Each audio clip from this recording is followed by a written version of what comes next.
Beautiful song. And the lyrics in there, I don't always listen to these lyrics, except now, of course, I listen to lyrics all the time. But I love that line, the tiger's outside waiting to be tamed, and then you are home.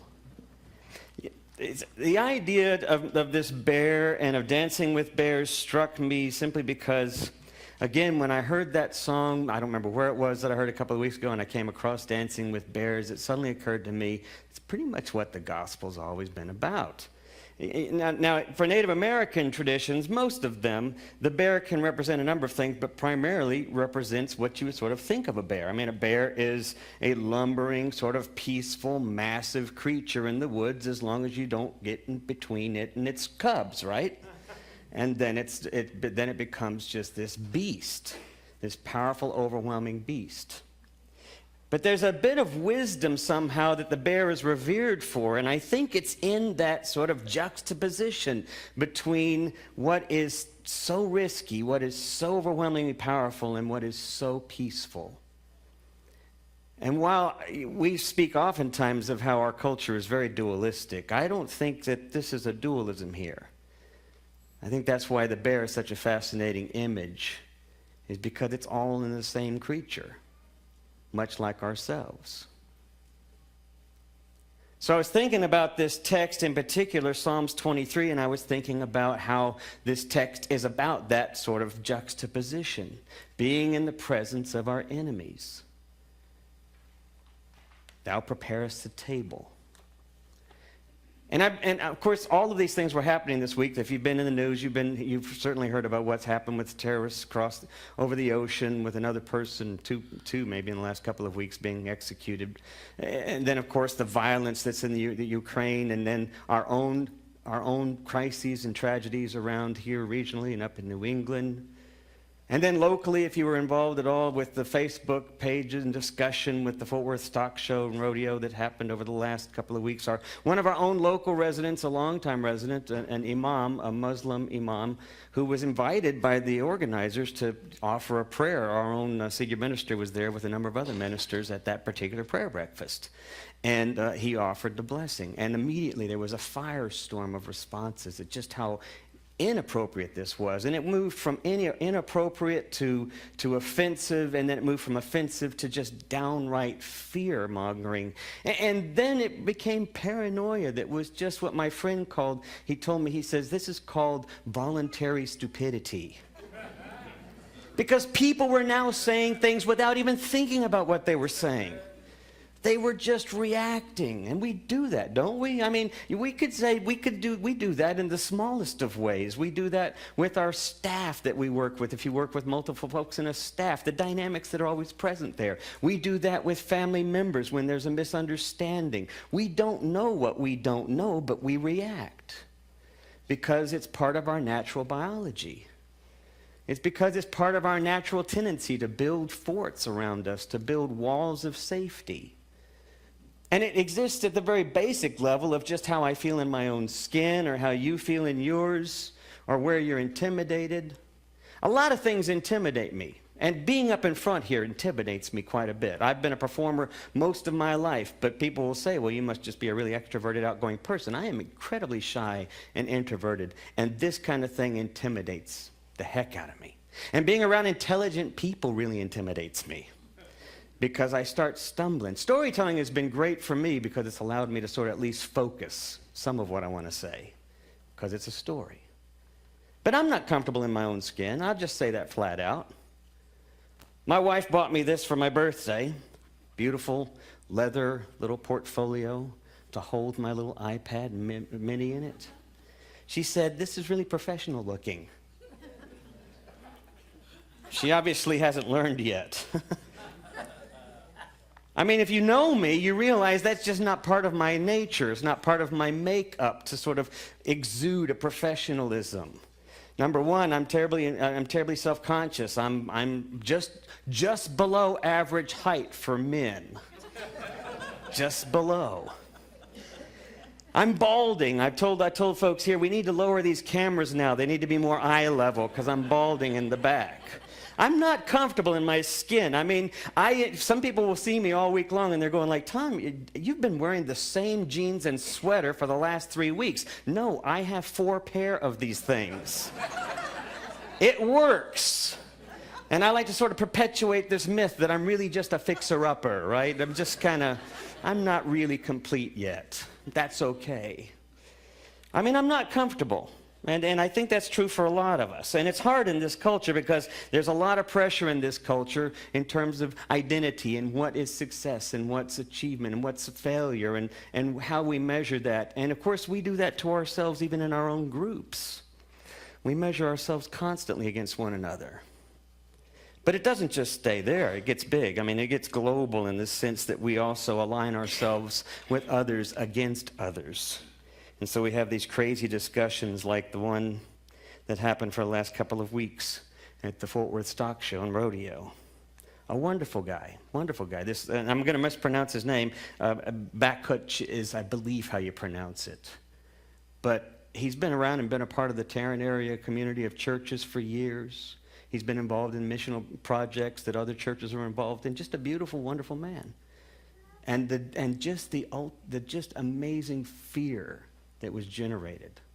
And then, of course, that whole sort of issue of voluntary stupidity.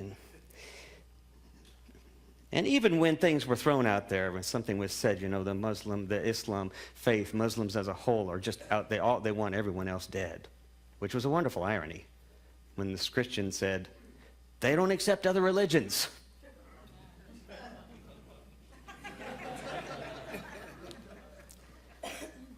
And then just get online and Google. It's amazing, this technology we have. It's called the computer. There's so much out there about people who are not aligned with these radicals. Does not Christianity have its own history as well as presence of radicals that can be just as terrifying? We don't know what we don't know, and oftentimes we build our walls around what we don't know. And it's not because we're really trying to protect an ideal, it's more because we're too afraid to really think about our fears. When I look at this story of thou preparest a table, this psalm, this prayer, thou preparest a table in the presence of my enemy, it used to be that's how I saw it. When I was in the evangelical church growing up as a teenager, that was the way it was often presented too. We're persecuted. In the old days, it was the Romans against the Christians. It was the Jews against the new Christians. It was Muslim faith. It was whatever it was. Now it's a persecution, the liberals versus the conservatives. But thou preparest a table in the presence of my enemies. Thou buildest a wall around me. That's how I used to think that's what that said. Even in the face of death. So we often read that at a funeral, for example. But now I'm seeing it differently. Because in the context of this amazing story of Jesus and the woman the Samaritan woman at the well, there's this sudden challenge. The walls aren't there. The disciples are looking for the wall. They're saying, they said, wait a minute, Jesus, do you know who you're talking to? They've been following this guy around now for what, a couple of years maybe? They've seen what he's done. They walk up and they say, excuse me, you don't know who you're talking to right now. And Jesus is saying, the wall isn't there. It's not supposed to be there. Jesus literally dancing on the edge of everyone else's opinions, beliefs, safety zones, comfort zones, even the edge of their faith, and reminding them that that's where the kingdom is.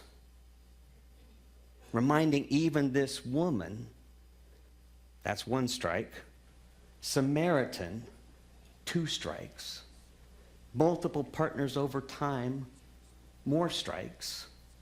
Coming by herself privately, because that's the only time it was appropriate to come when you were in that situation. All these strikes, and he says, if you knew who I was, you would accept God's great gift of love. And so she says, well, then I want it. Suddenly now, when thou preparest the table in the presence of my enemy, it sort of means something completely different, I think. I think it means something more like, come on in.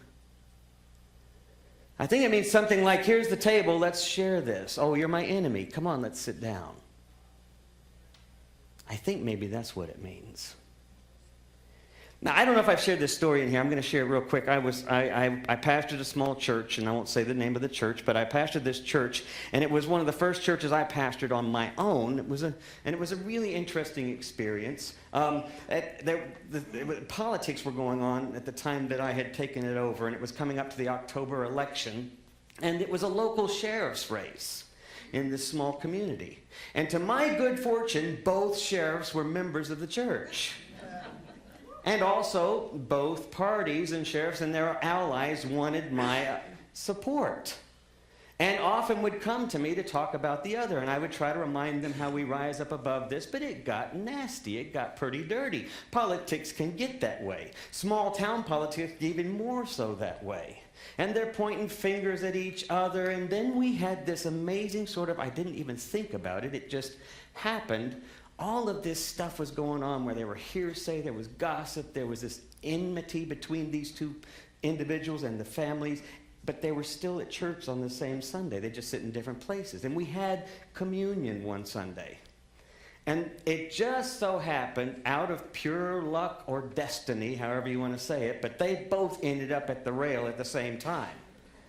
Separated by others, of course, but still they were at opposite ends. And I had just gone through passing the bread, distributing the elements, and saying the body of Christ, this and that. And I saw that, and I stopped, and I said, I have to stop.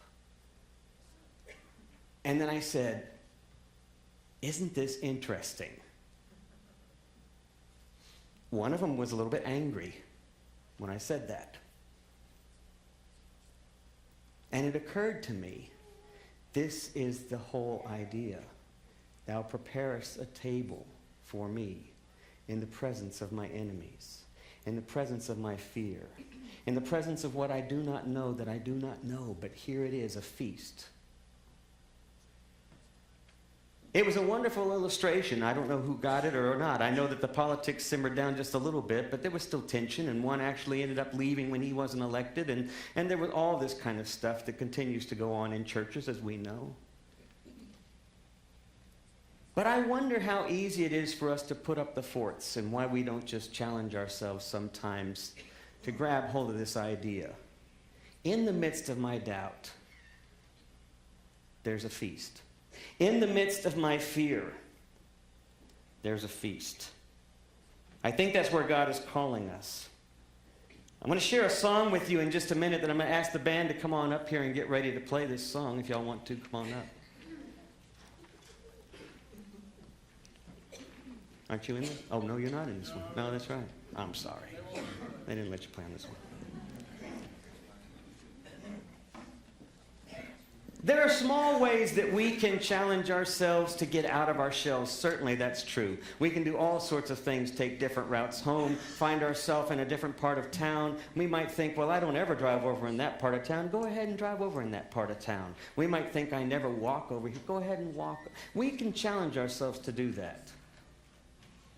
But I want us to think for just a moment about a couple of things that maybe we can take with us from this place. That maybe Uncle Walter has in fact got it right. It does sort of require a dance. But if you look at people like Gandhi, or Martin Luther King Jr., or Mother Teresa, or Rachel Corrie, all of these individuals who literally danced in the midst of death, danced in the midst of injustice, literally danced. If you asked any one of them, were they happy? They would say they had a joy that was incomparable. They would say they experienced a depth of life that very few people get to experience. So I want to suggest to you that when we start thinking in here of mercy, that we don't think of mercy as something we just share. It's messy. Mercy will always be messy. It will require that we might have to ask ourselves if we are right in fact, or perhaps more likely wrong. Whether it's with a spouse, a partner, a staff member, it's going to ask us to get a little dirty. And joy is not always going to be judicious, but in fact, joy is going to be more found in the juxtaposition.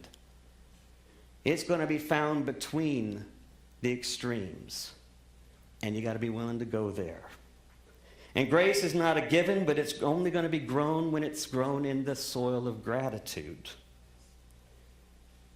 And this occurred to me that I'm going to try to meditate on my own from time to time. But deep meaningfulness is not manufactured. It's mined in the heart of mystery.